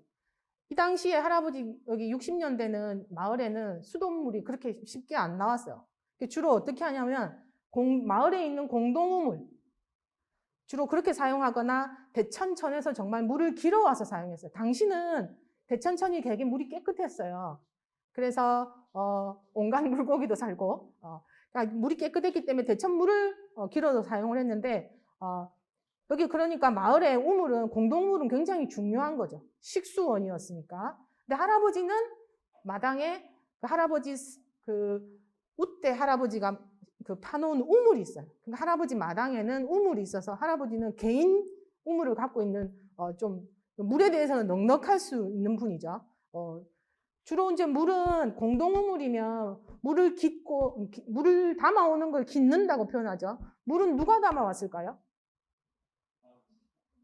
아니, 보통의 사람들은 할아버지는 마당에 있으니까 우물이 있으니까 마당에서 바로 물을 길어 오는데 주로 공동우물에 가서 물을 길어 오는 사람은 누구였을까? 네? 이때는 이제 머슴이 있기도 했어요. 머슴이 있기도 했는데 주로 이제 엄마가 물을 많이 쓰죠. 음식을 하려도 쓰고 설거지 하려도 물을 쓰고 빨래를 하려도 물을 쓰니까 주로 이제 엄마들이 물동이 이고 우물에 가서 물 담아 와서 갖고 오는 그런 행위를 많이 했고 그 다음에 이제 도와주는 부지런한 아빠들도 물을 길어줬겠죠. 그래서 공동우물에서 물을 많이 썼는데 할아버지는 마당에 개인 우물이 있었습니다. 그리고 1945년쯤에 마을에 전기선이 들어왔어요. 아까 변전소가 언제 생겼다 그랬어요? 기억나요? 그치. 변전소하고 정수장이 70년대 생겼죠. 마을에. 근데 이제 실제로 우리나라에 보면 여기 1945년이니까 해방될 때다 그죠? 전기가 마을에 들어오긴 했어요. 근데 그 전기가 집집마다 하루 종일 아무 때나 틀 수 있는 전기가 아니었어요. 전기가 굉장히 귀했어요. 집집마다 설치되었던 것은 아니고 60년대 보면 아직 전기 만드는 발전 설비 같은 거나 그런 게 부족해서 주로 이때는 이제 수력 발전을 많이 했어요. 그래서 그 전기량이 부족했습니다. 그게 일기에 표현이 돼 있어요. 지금은 정말 물이랑 전기는 우리 걱정 안 하고 쓰죠. 근데 이 시대는 그렇지 못했다는 겁니다. 샘, 할아버지 이제 우물을 샘이라고 표현해요. 샘 위에 타로박 줄을 단다. 두레박 알죠 뭔지? 줄 내려서 우물 속에 물 떠오려면 줄하고 밑에 바가지가 있어야 되죠. 그 다음에 샘 위에 수채, 물 쓰고 나면 이제 옆에 물 흘러가는 하수구. 수채가 막혀서 수리한다. 그 다음에 샘 바닥을 수리하려고 준비를 한다. 그리고 71년에 보면 독특하게 우물에 펌프를 설치합니다. 제가 여기 글자 따왔어요. 글자가 이 할아버지 글자 쓴 거 보세요. 펌프를 영어잖아, 그죠? 펌프. 발음을 이제 할아버지는 이런 식으로 써놨어요. 그래서 좀 독특해서 제가 일기 그대로 글자를 따왔어요. 우물에 펌프를 설치하니까 물을 두레박에서 퍼는 게 아니라 펌프해가지고 바로 연결해서 쓸 수 있도록 펌프 가설한 게 나옵니다. 그 다음에 우물에 대해서 독특한 게 있어요. 전통적으로 샘굿, 우물굿이라고 하는 게 있는데요. 우물 사용할 때 약간 이렇게 뭔가 하는 거죠. 토속적인 그런 행위로서. 우물 내부와 주변을 청소하는데 이때 이제 하는 거를 우물치기 이렇게 표현을 해요. 우물치기는 우물 속에 이제 몇 년 쓰다 보면 알게 모르게 뭐가 들어가 있겠죠. 우물 속에. 끊어진 두레박이나 뭐 줄이나 뭐 좀 약간 그릇 같은 것도 들어갈 수 있고, 그러니까 그거를 깨끗이 걷어내고 우물 바닥에 새로운 자갈을 깔고 하는 그 작업을 우물치기라고 표현을 해요. 그게 이제 한 2, 3년 주기로 합니다. 보면 혼자 하기 힘드니까 할아버지는 집 안에 그 우물이 있으니까 이웃 사람들의 협조로 3년 만에 처음 세미를 친다. 그러니까 우물치기, 우물 청소한다는 얘기죠. 그 다음에 여기 58년에 보면 이웃 사람들과 손을 맞추어 샘을 친다. 그리고 69년에도 보면 오랫동안 벼르고 벼른 샘을 친다. 이런 식으로 할아버지는 좀 주기적으로 우물 속을 청소를 해준 거예요. 그래야 깨끗한 물을 먹을 수 있으니까 관리를 잘해야 되겠죠. 그리고 보면 이제 마을엔 공동우물이 있어요. 공동우물은 일반적으로 같이 사용하는 공동우물을 보면 공동우물 수리하는 문제, 우물 소독하는 거. 그 다음에 여기도 기와공장 옆에도 우물이 있었는데 거기 우물에도 펌프를 설치하는 거. 그러니까 공동우물 얘기가 이제 또 우물에 대한 얘기들이 또 이제 일기에 등장을 합니다. 그러니까 할아버지 개인 우물이든 마을의 공동우물이든 굉장히 중요한 식수원이니까 관리를 잘해야 되겠죠. 그리고 할아버지는 마을에 임원도 하고 마을 일 많이 했다 그랬잖아요. 그러니까 여기 보면 관리판을 써붙인다. 뭐 우물을 깨끗이 사용합시다. 뭐 이런 거 써붙였겠죠. 그런 관리들 같은 거. 그 다음에 나중에는 공동우물에 뚜껑도 만들어요. 뚜껑이 없으니까 자꾸 나뭇잎도 들어갈 거고 뭐 이렇게 들어온 게 들어갈 수 있죠. 그래서 뚜껑을 덮고 필요할 때 이제 여는 식으로 뚜껑 설치하고 이런 거를 마을 회의에서 작업해요. 그래서 공동우물에 뚜껑을 할 것, 이게 이제 마을 회의에서 결정된 내용이에요. 이런 식으로 이제 우물에 대한 얘기들도 나옵니다. 그 다음에 전기는 할아버지도 전기 마음대로 못 썼다고 했죠.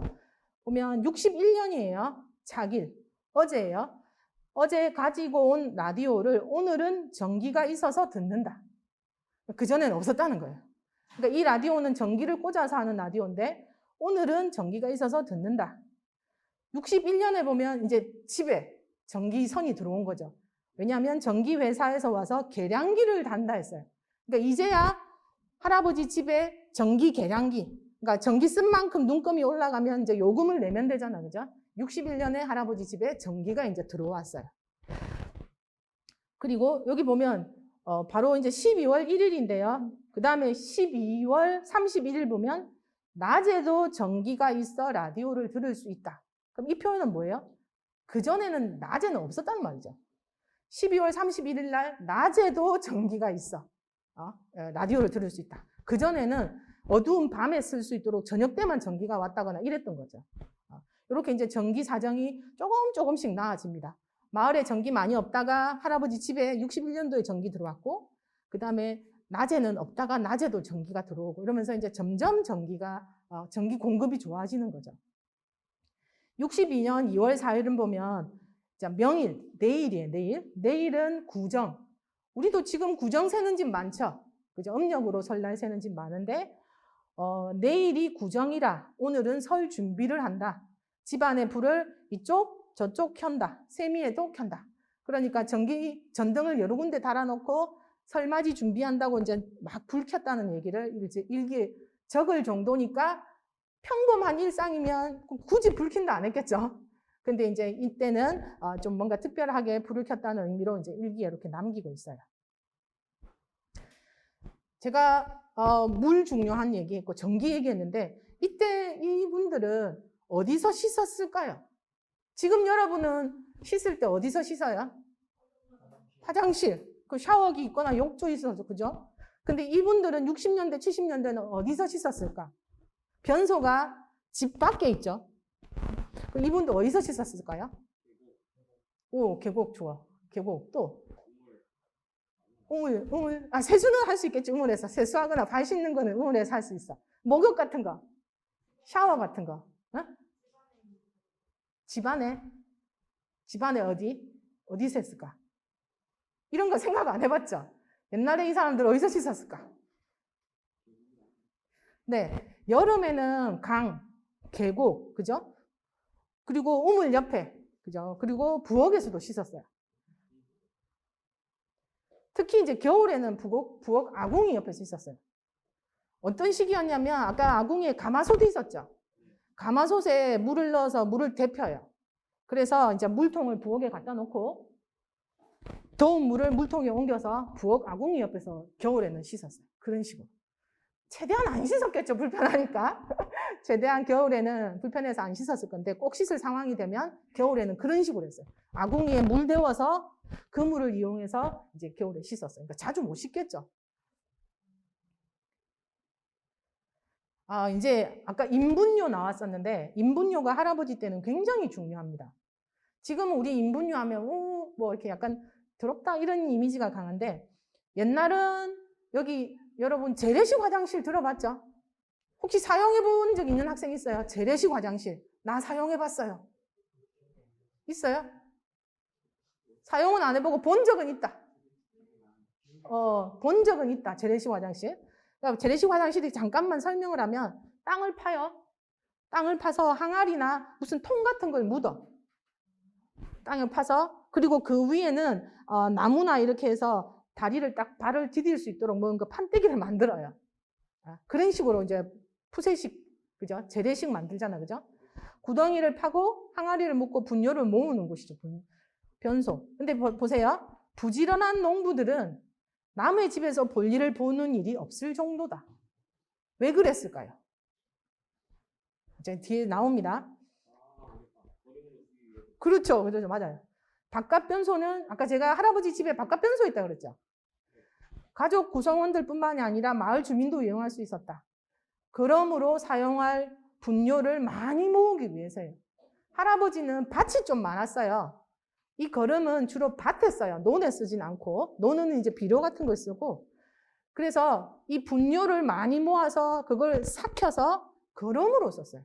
그렇기 때문에 친구 집에서 놀아요. 친구 집에서 놀다가 화장실 가고 싶어, 변소 가고 싶어. 그럼 친구 집 변소 안 가요. 막 뛰어가지고 자기 집 변소에 가는 거예요. 그런 식으로 할 정도로 분뇨를 모으는 게 이 당시에는 거름이었기 때문에 아주 중요했습니다. 그러니까 배설물을 버리는 곳이 아니라 작물을 밭농사를 많이 하니까 밭작물을 생산하기 위한 비료 공장이에요. 화장실이, 변소가. 이때 변소는 안에 샤워하거나 하는 그런 거 아니죠. 딱 볼일만 보는 변소예요. 그래서 농사를 짓는 곳에서는 이 변소가 분뇨가 굉장히 중요했습니다.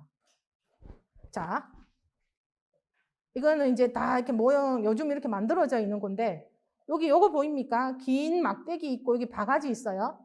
그 다음 무슨 통도 있어요. 지게도 있어. 여기 볏짚도 있어. 자, 하나씩 볼게요.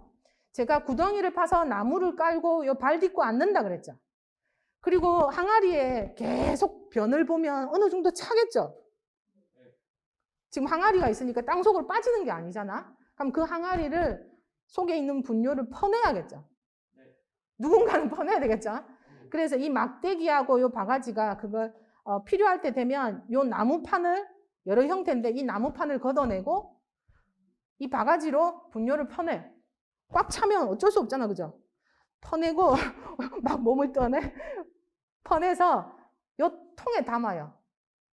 요 통에 담아서 이 통을 들고 가면 무거우니까 지게에 담아. 지게에 지고 밭에 가는 거예요. 그래서 밭에 뿌려요. 그리고 이 볏짚은 뭘까? 저 볏짚 맞추기 어려울 텐데. 자, 이 볏짚은 화장실 옆에 왜 있을까요? 응? 맞아요.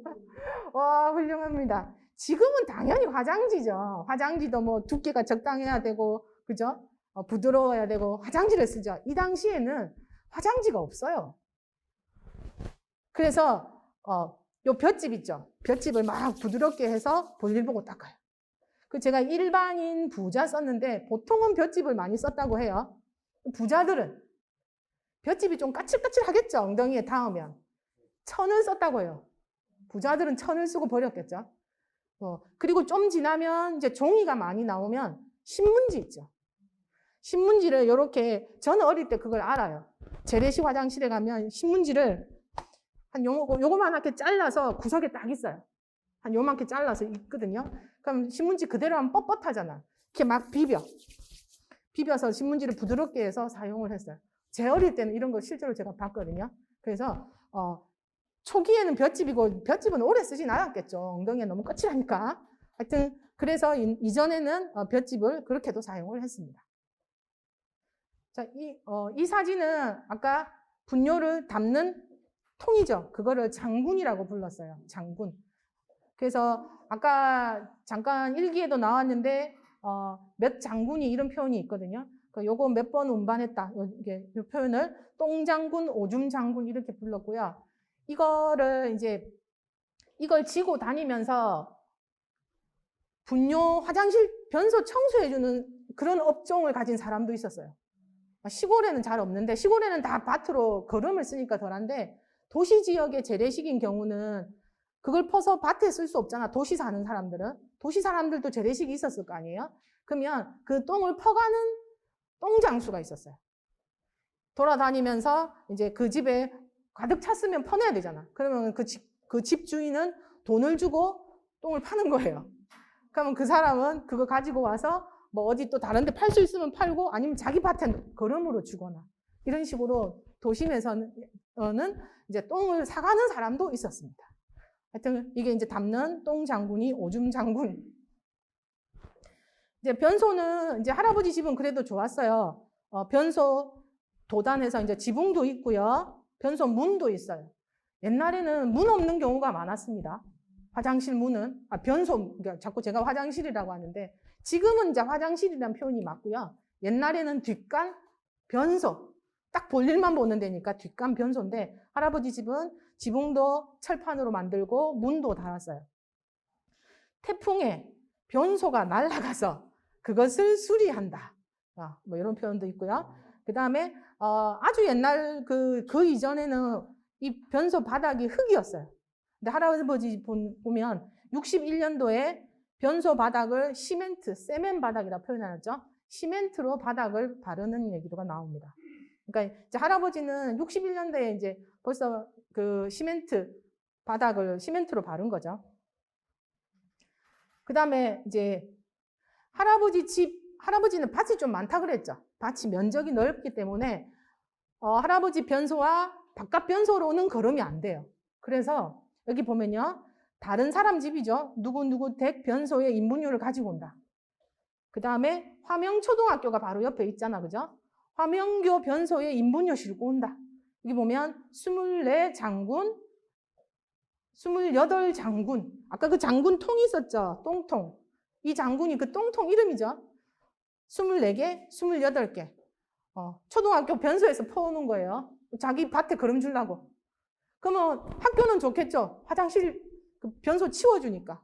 학교는 변이 꽉 찼는데 치워주면 좋고, 할아버지는 그 변을 거름으로 쓸 수 있어서 좋고. 여기도 보면 누구 집 변소를 펀다.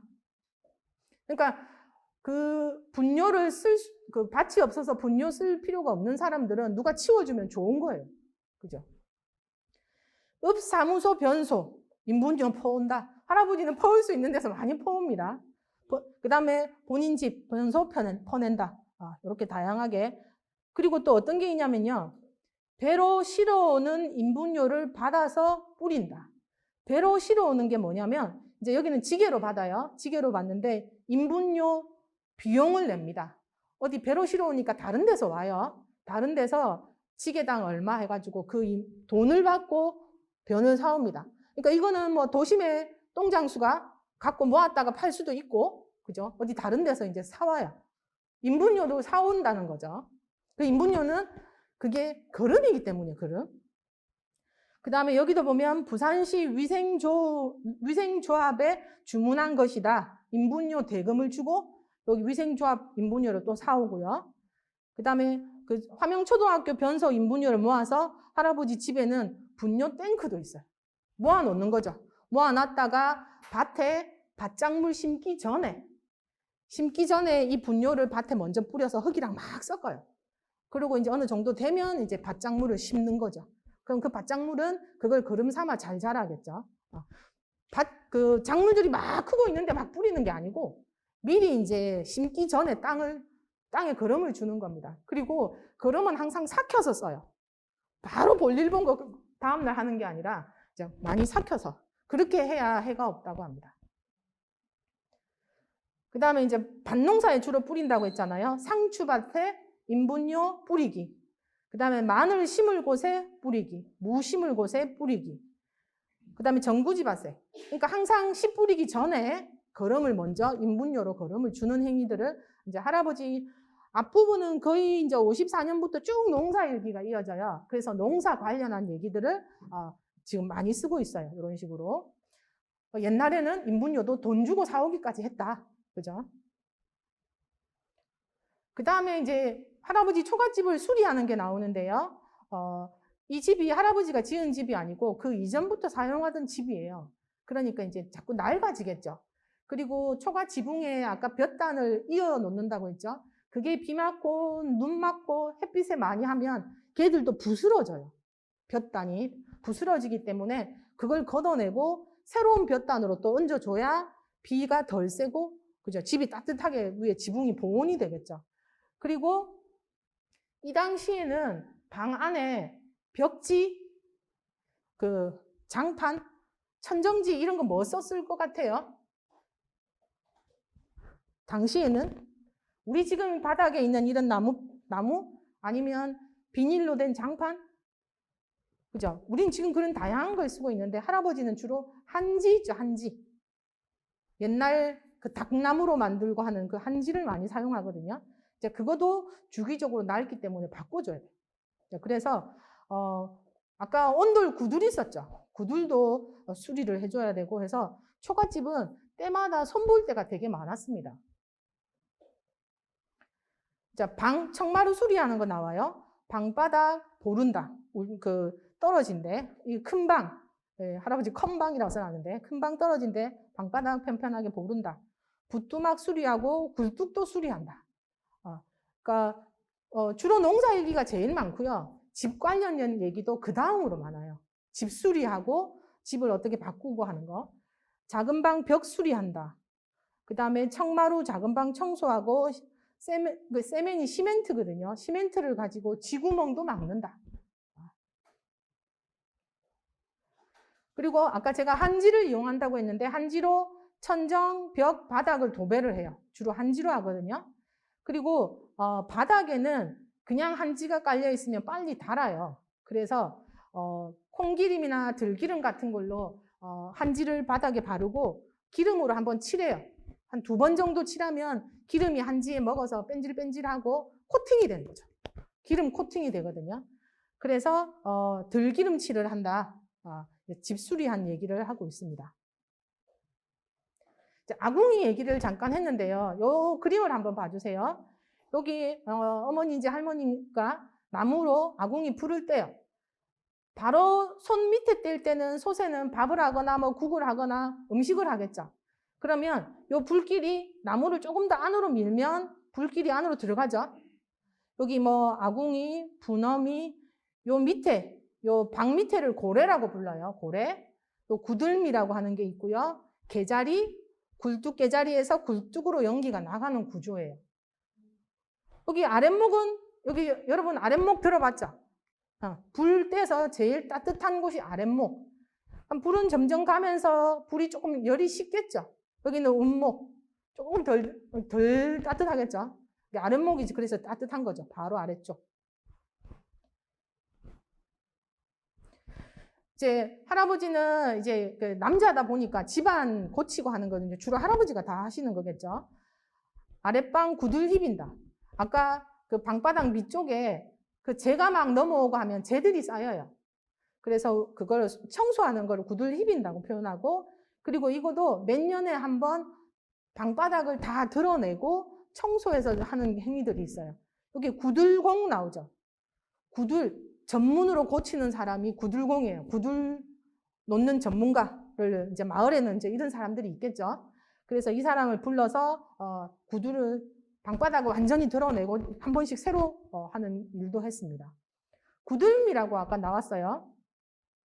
구들미는 방구들을 뜯어 고칠 때 아까 그 고래라고 하는 부분에서 나온 흙하고 재 이런 것들을 모아서 이것도 퇴비로 써요. 보세요. 구들미 퇴비를 내고, 그러니까 인분뇨, 분뇨도 퇴비를 하고, 아까 구들 청소에서 나오는 그 재 그런 것들도 이제 퇴비로 씁니다. 옛날에는 비료가 굉장히 귀했고 별로 없을 때예요. 그러니까 비료는 화학물질이잖아, 그죠? 비료 공장에서 만들어내는 화학물질인데 이제 그게 돈으로 사야 되잖아 또. 그러니까 돈이 별로 없고 그런 경우는 마을에서는 이렇게 분뇨나 구들미 이런 걸로 거름을 많이 사용을 했던 거죠. 자, 아궁이는 아까 아궁이에서 가마솥 걸어서 요리도 하고 안쪽으로 불이 들어가서 아랫목에 따뜻해져요. 겨울에는 음식도 하고 따뜻하니까 좋겠죠. 그럼 여름에는 어떻게 했을까? 한번 생각해 보세요. 여름에 음식 한다고 아궁이 불 때면 뜨뜻하면 여름에 방에 어떻게 있겠어요? 그러면 어떻게 했을까요? 상상력을 발휘해 보세요. 여름에는 방에 아궁이를 못 썼겠죠. 그죠? 불 때면 방이 더우니까 못 쓰잖아. 그래서 여름에는 밖에 돌 같은 걸로 바깥에 그 임시 아궁이를 만들어요. 그냥 돌로 마당 가쪽에 부엌 앞쪽이나 돌로 이렇게 둥글게 만들어서 그 위에 솥을 걸어요. 솥을 걸고 밖에 임시로 이제 그 아궁이를 만드는 거예요. 솥 걸어서 거기 나무 넣어서 요리하는 사람은 물론 덥겠죠. 바로 앞에서 요리하니까. 대신 방 들어가는 구들에 요리를 할 수는 없으니까 여름에는 밖에서 그렇게 임시로 솥 거는 아궁이를 만들어서 요리를 했습니다. 여름에는. 자, 이렇게 아궁이에 이제 땔감 써놨어요. 나무나 볏짚 같은 걸 많이 썼다 그랬는데 일기에 보면 이제 부엌에 변화가 일어나요. 아궁이에 나무 볏짚 대던 그런 거에서 이제는 연탄이 나와요. 여러분 연탄이 뭔지는 알죠? 제가 대학생 수업할 때 연탄을 아는데 본 적이 없다고 하더라고요. 구멍 뚫려 있는 까만 거, 그죠?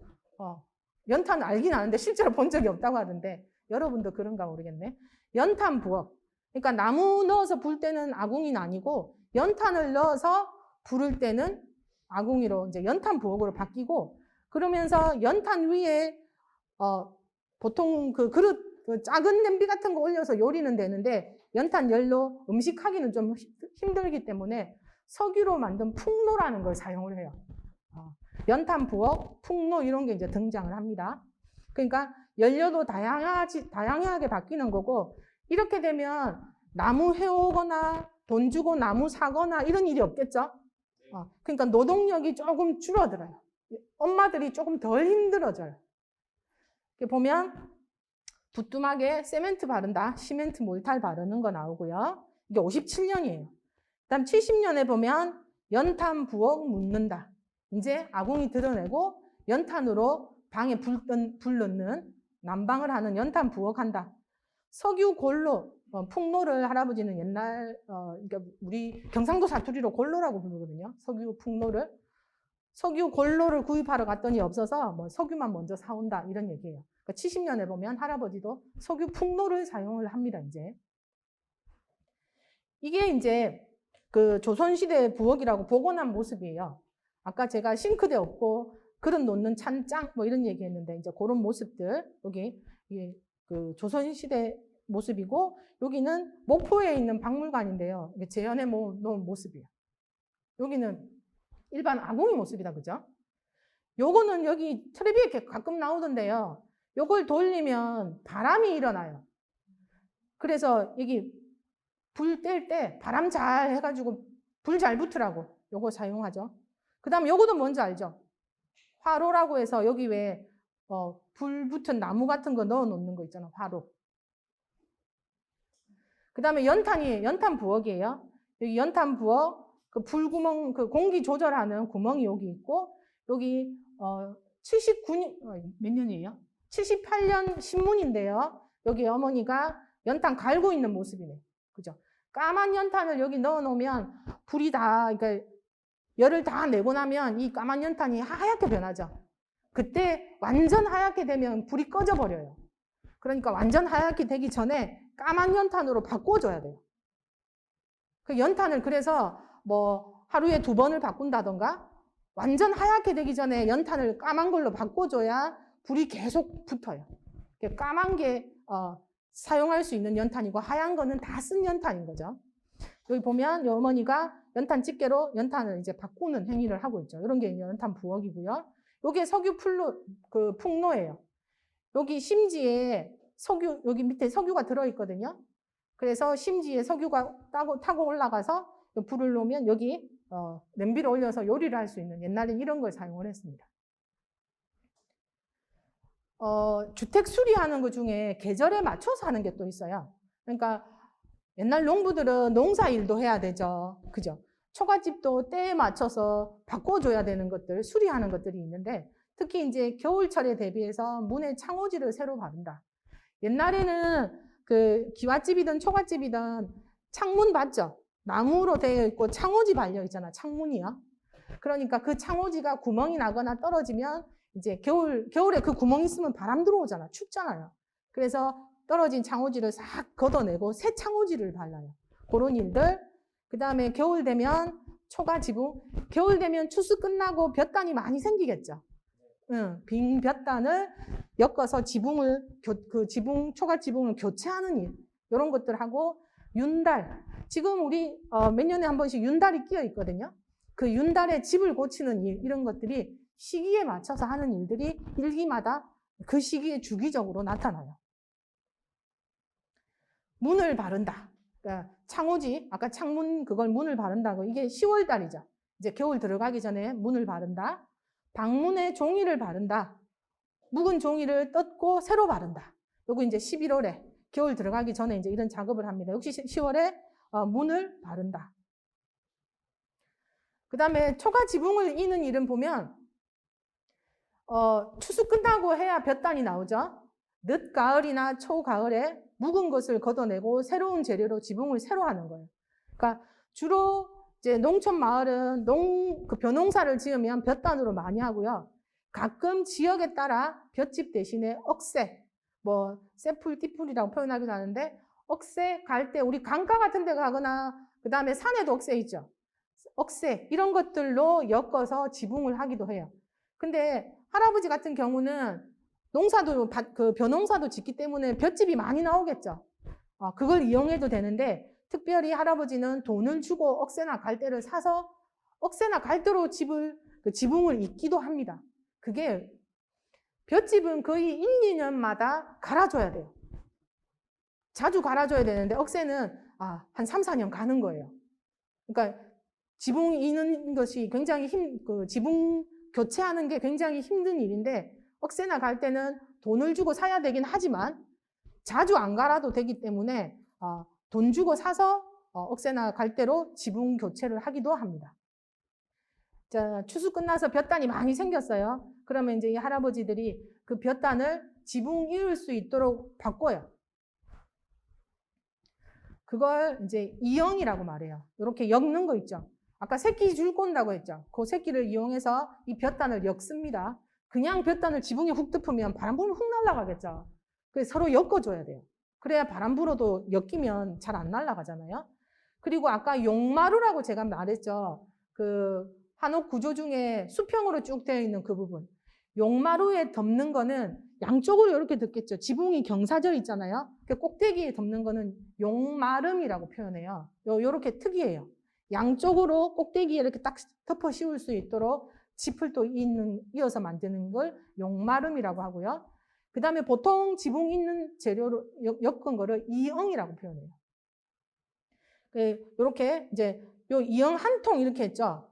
이렇게 한 뭉치들을 한 통, 두 통, 세 통 해서 한 통으로 이렇게 쫙 펼치는 거예요.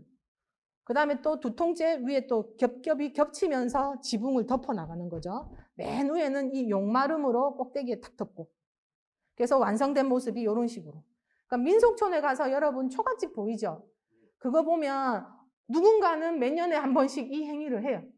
그래야 그 볏집으로 계속 새롭게 바뀌죠. 안 그러면 볏집이 오래되면 완전히 그 잿빛 있죠. 잿빛으로 사가 있는데 신선하게 새로 바꾼 거는 우리 책상색처럼 노릇소름하게 그런 식이에요. 그러니까 민속촌의 초가집은 2, 3년에 한 번씩 계속 바꿔줘야 돼요. 실제로 이제 책에도 있는데요. 74년에 할아버지 집 큰 채 지붕이 있는 거 사진 찍어 놓으셨더라고요. 그래서 제가 그때 우리 작업할 때 스캔 떠서 지금 할아버지 실제로 큰 집, 자기 집 지붕이 있는 모습이에요. 이 보면 초가 지붕을 이는 일은 할아버지 집이 그때 제가 몇 채나 있댔죠. 큰 채, 사랑채, 도장채, 고방채 많았잖아요. 그것마다 지붕을 다 한 번씩 교체를 해야 되면 정말 일이 많겠죠. 볏집도 많이 필요하겠죠. 그 볏집 엮는 거, 이영이라고 표현한 거, 새끼줄 연결하는 거, 용마름 만드는 거, 그런 거를 머슴하고 할아버지가 겨울 추수 끝나면 내 겨울 동안 그 작업을 해요. 그래서 이영을 몇 통 모아요. 모으게 되면 어느 정도 확보가 되면 이제 지붕을 잇습니다. 그러니까 할아버지는 집이 여러 채였기 때문에 지붕 새로 교체하는 그런 걸 인다 이렇게 표현하는데 지붕이 이는 일은 굉장히 할아버지한테는 중요한 일이었어요. 그리고 할아버지는 돈 주고 억새나 갈대를 쓰기도 했댔죠. 큰 채 지붕을 이을 때는 억새나 갈대를 돈 주고 사와서 하기도 했어요. 여기 보면 억새인 거예요. 경상도 사투리로 이영을 연계라고 하거든요. 경상도 사투리로. 그래서 할아버지는 연계라고 표현하는데 이 연계는 이영이에요. 이영. 볏집을 아까 이렇게 쭉 있는 거 있죠. 새끼줄로 있는 거. 그 다음에 맨 위에 용마루에 경사지게 만들어서 덮는 거를 제가 아까 용마름이라고 했는데 할아버지는 사투리로 용보름이라고 표현해요. 그래서 보면 도장채 집 이인다 하죠. 그러면 집을 이제 초가 지붕 교체한다는 얘기예요. 집 이인다 하는 게. 보면 56년인데요. 56년 12월 6일, 56년 12월 9일 한 2, 3일 간격으로 보면 연계, 이영이라 그랬죠. 이영 14통 엮는다. 아까 한 통씩 똥 말아놓은 거 있죠. 정수와 정모와 같이 연계를 엮는다. 14통, 7통, 34통 모았죠. 이제 이런 식으로 연계 그 이응 만드는 통을 여러 개 만들어야 지붕을 바꾸겠죠. 그러니까 할아버지 보면 12월에 계속 이응 엮어서 통 만드는 얘기를 계속 합니다. 그리고 보면 용당 부락에 갔다 온다. 부락이 약간 마을이라 그랬죠. 용당 마을에 갔다 온다. 우리 집 큰 채의 용보름을 갈대로서 하려고 이제 그 갈대 부탁을 하고 온다. 이제 뭐 그런 얘기도 나오고.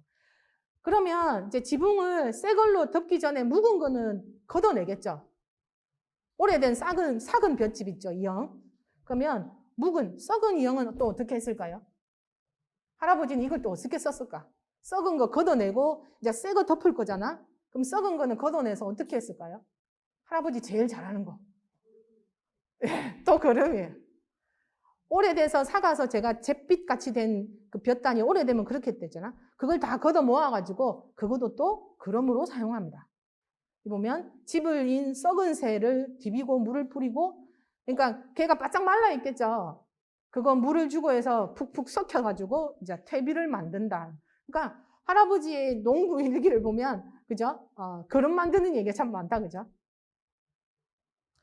자, 윤달에 집을 고치는 일을 했는데 윤달이면 좀 큰 일을 했어요. 윤달에 방을 뜯어 고친다던가 마루를 새로 한다던가 그 석축, 돌담을 새로 만든다든가 하는 큰 일을 윤달에 했어요. 그러니까 옛날 사람들은 어떻게 말했냐면 윤달에는 송장이 죽은 시체가 송장이에요. 송장을 거꾸로 세워도 탈이 안 난다 할 정도로 윤달에는 좀 깨림직하고 좀 불편한 일을 윤달에는 해도 아무 탈이 없다 하고 믿었어요. 약간 미신처럼 믿은 거죠. 그래서 윤달에는 평소 기피하던 일, 그런 것들을 윤달에 날을 잡아서 해요. 그래서 윤달에 청마루 고친다, 뭐 윤달에 언덕 신축한다, 언덕에 이제 새로 돌 쌓는다 이런 얘기들을 합니다.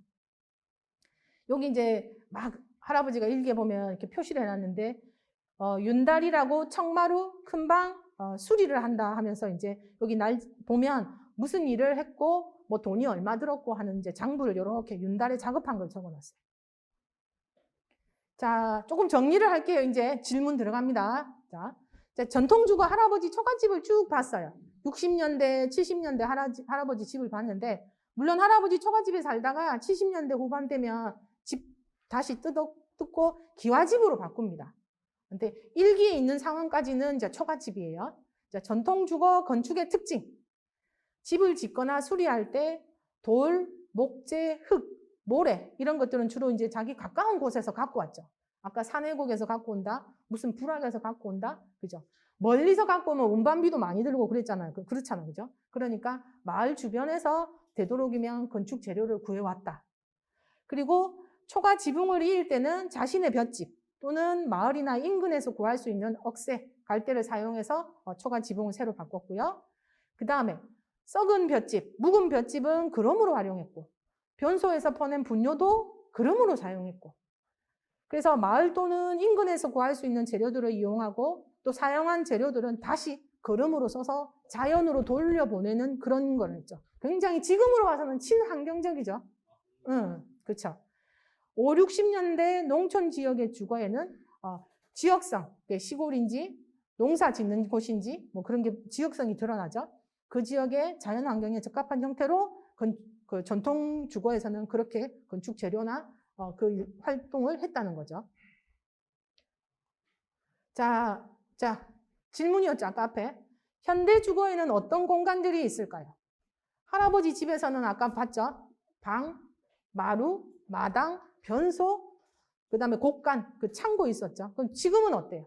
지금은 주로 아파트에 살거나, 뭐 아까 빌라도 나왔죠. 빌라에 살거나, 뭐 단독주택일 수도 있습니다. 그죠? 그러면 자기 집 한번 보세요.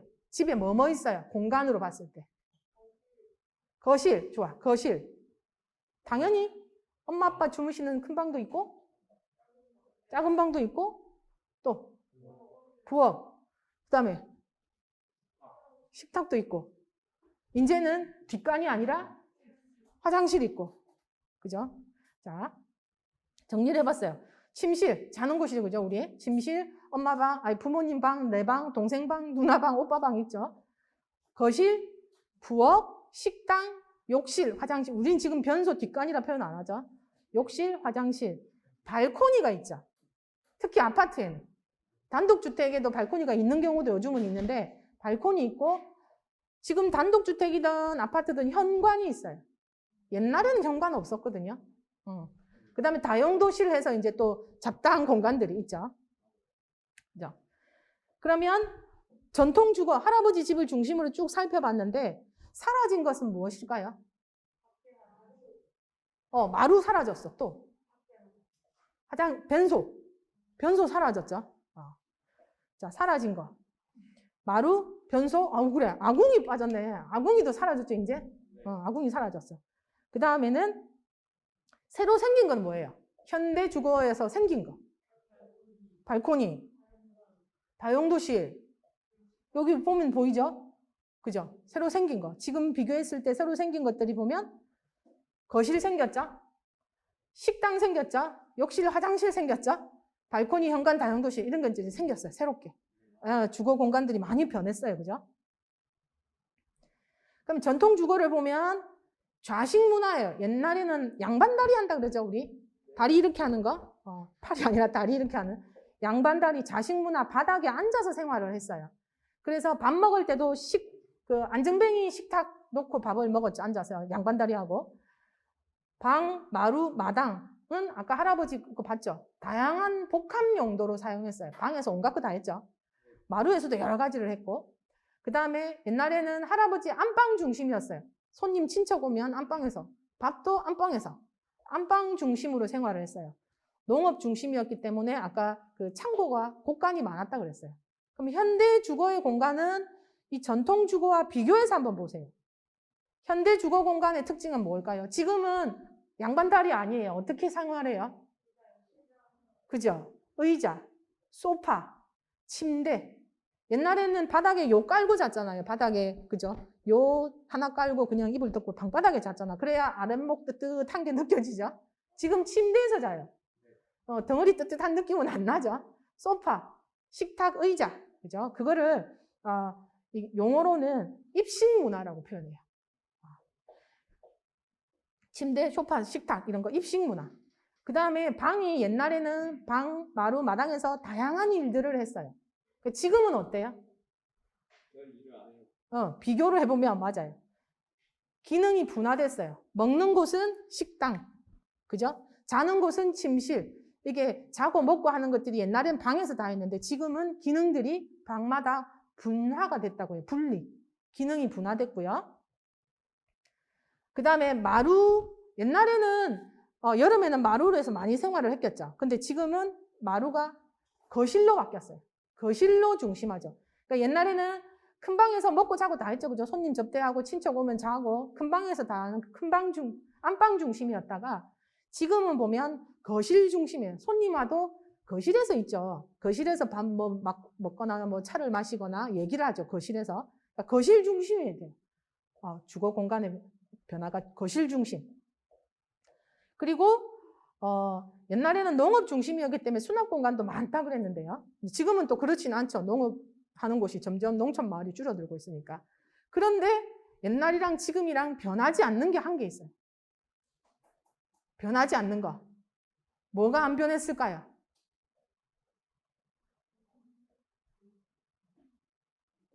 이거는 우리나라만의 풍습이에요. 온돌 문화예요.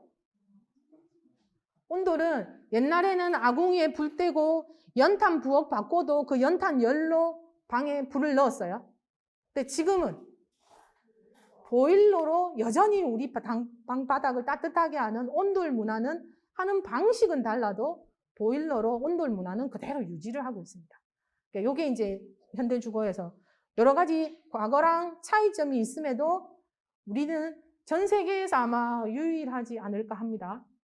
이게 그죠? 유일할 겁니다. 그죠? 온돌 문화. 아파트에도 온수 보일러 바닥에 따뜻한 물이 흘러가기 때문에 우리가 따뜻하다고 느끼거든요. 밑에 그 파이프 깔아서 따뜻한 물이 흘러요. 그 물 온도를 높이면 더 뜨겁고, 그죠? 보일러에서 열을 내서 물을 데펴서 온수가 흘러요. 그게 온돌 문화니까 그 온돌 문화는 과거나 지금이나 우리는 그대로 사용을 하고 있다. 자, 네. 요게 이제 할아버지 일기를 바탕으로 전통 주거를 쭉 훑어본 거예요. 다음 주는 이 농부의 그 농사 짓는 것과 일기의 그 날씨에 대한 얘기를 연관지어서 다음 주는 그렇게 설명을 하도록 하겠습니다. 네, 오늘 수고하셨습니다.